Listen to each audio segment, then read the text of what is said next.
உலகத்திலேயே ரொம்ப பெரிய கல்லறை எதுன்னு தெரியுமா? வாங்க பார்க்கலாம். ஈராக்ல உள்ள வாடி அல் சலாம் கல்லறை தான் உலகத்திலேயே மிகப்பெரிய கல்லறை அப்படிங்கிற பெயரை வாங்கியிருக்கு. இது 1500 ஏக்கர் பரப்பளவுல இருக்கு. இதுவரைக்கும் 5 மில்லியன் கல்லறையும் அதை நம்ம பார்க்கணும் அப்படின்னா 39 கிலோமீட்டர் வரைக்கும் இருக்குமா. சரி, யார் அப்படி இங்க கல்லறை கட்ட ஆசைப்படுறாங்க அப்படின்னு பாத்தீங்கன்னா, இஸ்லாமியத்துல பெரிய இரண்டாவது கிளை அப்படின்னு சொல்லப்படுற சியா முஸ்லிம்கள் தான். அவங்க தான் பெரும்பாலும் இங்க அவங்களோட கல்லறையை அமைச்சுக்கிறதுக்காக ரொம்ப ஆசைப்படுறாங்க. அது மட்டும் இல்லாம அவங்களோட குரான்ல சொல்லப்பட்டிருக்க தீர்க்கதரிசி ஆபிரகாம் வாடி உஸ் சலாம்ல தான் ஒரு நிலத்தை வாங்கினதாவும் அது சொர்க்கத்தின் பூமி அப்படின்னு சொன்னதாகவும் சொல்லப்படுது.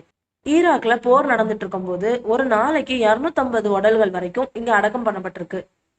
ஆரம்பத்துல ஈரான் அப்புறம் ஈராக்னு ஆரம்பிச்சு இப்போ வேர்ல்டு ஃபுல்லா இருக்கிற சியா முஸ்லிம்ஸ் அவங்கள இங்கதான் அடக்கம் பண்ணிக்கணும் அப்படின்னு ஆசைப்படுறாங்க. என்னதான் இந்த இடத்த அமைதியின் பள்ளத்தாக்கு அப்படின்னு சொன்னாலும் அடிக்கடி நடந்த போர்ல துப்பாக்கி சூடு, ராக்கெட் தாக்குதல்ல இந்த கல்லறைகள் சேதமடைஞ்சிருக்கு அப்படிங்கிறது குறிப்பிடத்தக்கது.